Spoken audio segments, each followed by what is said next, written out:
More of a team player, I repeated, nails digging into my palm beneath the desk to keep my composure. Helen McBride, mid-50s, blazer too snug, smile too rehearsed, sat across from me in her glass-walled office, Chicago's skyline glittering behind her. Her voice oozed false sweetness.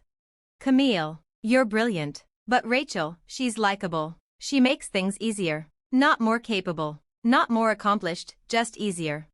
I was 41. I'd left teaching at 35 and poured 6 relentless years into Weslake Strategies, midnight reports, salvaging impossible accounts, doubling our Midwest portfolio, saving the company $2 million, all of it mine.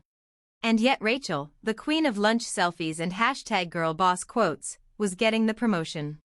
Helen shuffled papers theatrically, waiting for me to smile and thank her. Instead, I slid a crisp envelope across the desk. I appreciate the feedback, I said, calm and steady. Here's my resignation, effective 2 weeks from today. Her mask slipped. Camille, wait, let's talk.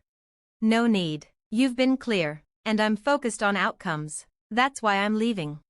What she didn't know was that while Rachel was busy posturing, I'd been building something real, my own leadership development firm, registered, profitable, growing. I didn't lose today, I just outgrew the room. The office felt the shift the moment I stepped out. Heads turned, conversations hushed. Rachel was probably already picturing her girl boss poster above my desk. I walked back to my cubicle like it was any other Monday. Calm, certain, because tucked inside that envelope was a second page that would choke Helen on her artisan latte.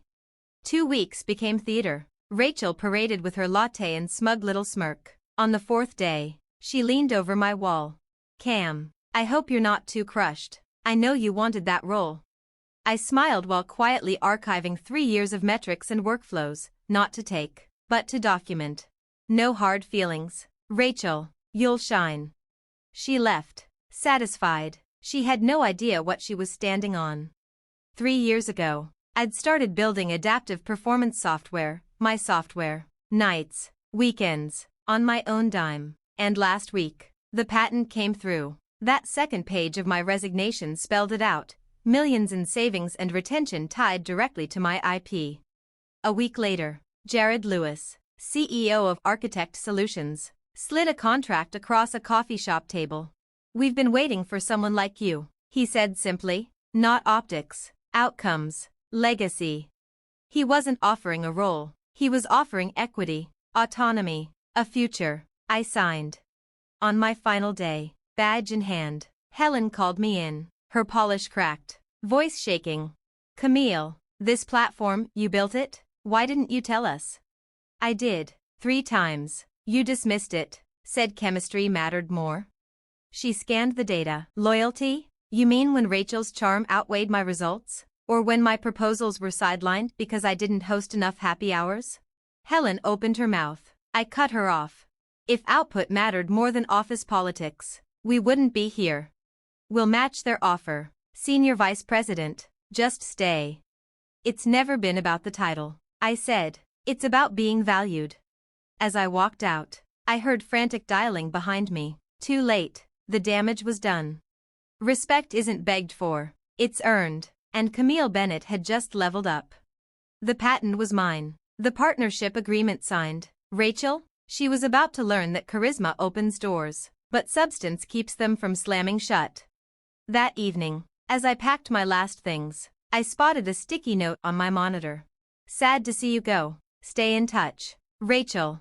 I smirked, crumpled it, and tossed it in the bin. Soon, she'd hear my name again. The whole industry would.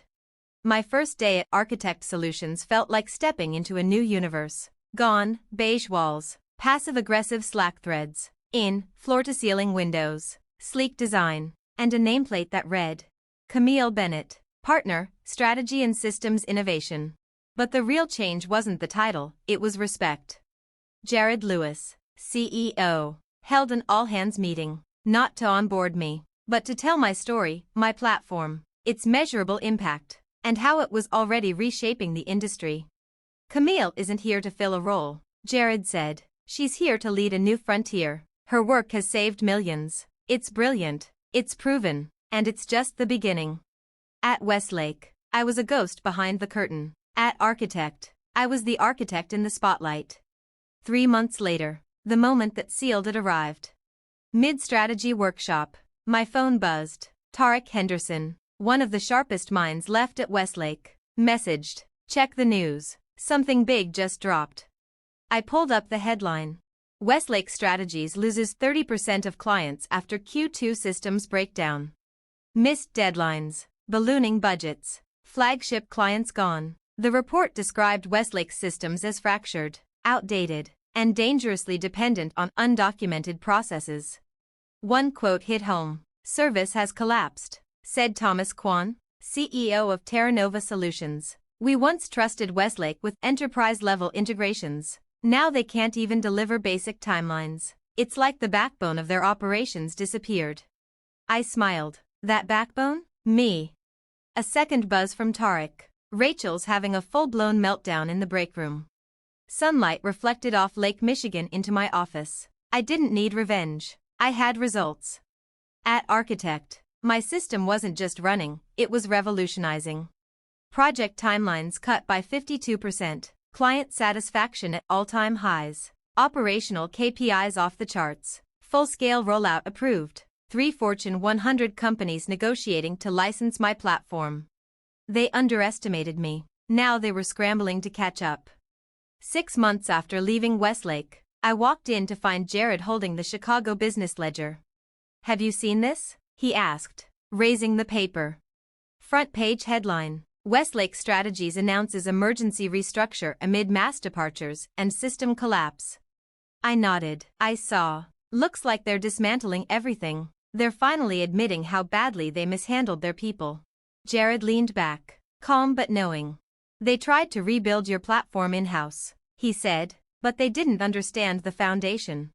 They thought it was just code." I said, already certain, but it was the logic behind it that made it scalable. He smiled, the kind that only comes from watching the long game unfold.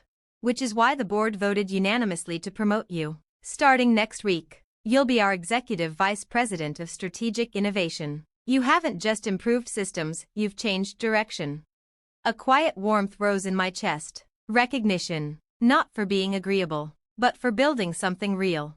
Later, as the Chicago skyline glowed gold, an unexpected email landed. Helen McBride. Subject: Apology. "I assume you've heard about Westlake. I want you to know I was wrong. Dismissing your work was the worst mistake of my career. The board knows now. Rachel stepped down last month. Deliverables don't respond to charm. I just wish I'd seen that sooner." Helen. Validation had arrived. Not needed, but poetic. I typed back. "Thank you. You're right. Results do matter. I wish you well in what comes next." Every inch of my office at Architect Solutions, sunlight on my patent certificate, Forbes feature on the shelf, plaque for our record quarter, had been earned, not gifted, not bartered, built. The next morning, I called a full team meeting. Engineers, analysts, designers, none here to show face. They came because they cared. I stood. "Before our next major rollout, I want to share a quick story, not about strategy or code, about value, about recognizing it in others, about never letting anyone else define your worth." Eyes sharpened, heads nodded. They felt the weight behind the words. Our company wasn't running on ego. It was running on integrity, courage, and quiet strength aligned with purpose. That evening, driving past Weslake Strategies, their logo looked dim, a for-lease sign blinking weakly. But I didn't feel smug. I felt grateful. Grateful they didn't see me. Grateful they dismissed me. Grateful because in pushing me out, they set me free. Sometimes rejection is a redirection. Sometimes being too focused on results is exactly what makes you unstoppable. My phone buzzed. "Tarek Henderson, Westlake's board wants to know if you'd consider returning as CEO." I typed slowly. "Appreciate it, Tarek, but I'm exactly where I need to be." Real success isn't about proving others wrong. It's about proving yourself right, standing firm in your value, refusing to shrink for someone else's comfort, choosing to rise for your own purpose. At home, reviewing global licensing proposals for the platform I built in secret, I glanced at a quote Helen once threw at me like an insult. "You're too focused on results." She wasn't wrong. That focus brought me here, to leadership, to innovation, to the place I was always meant to stand, on my own terms. This story isn't just mine, it's for every Camille out there. Quiet professionals doing exceptional work, overlooked because they don't shout the loudest or play the politics. Stop waiting for permission. Stop shrinking to fit their comfort. Don't let their inability to see your value stop you from believing in it yourself. Use doubt as fuel. Use silence as space to create. Keep building. One day, they'll realize what they lost, and by then, you'll already be somewhere better, built by your own hands. This is your sign. This is your moment. You don't need to prove them wrong. You just need to prove yourself right.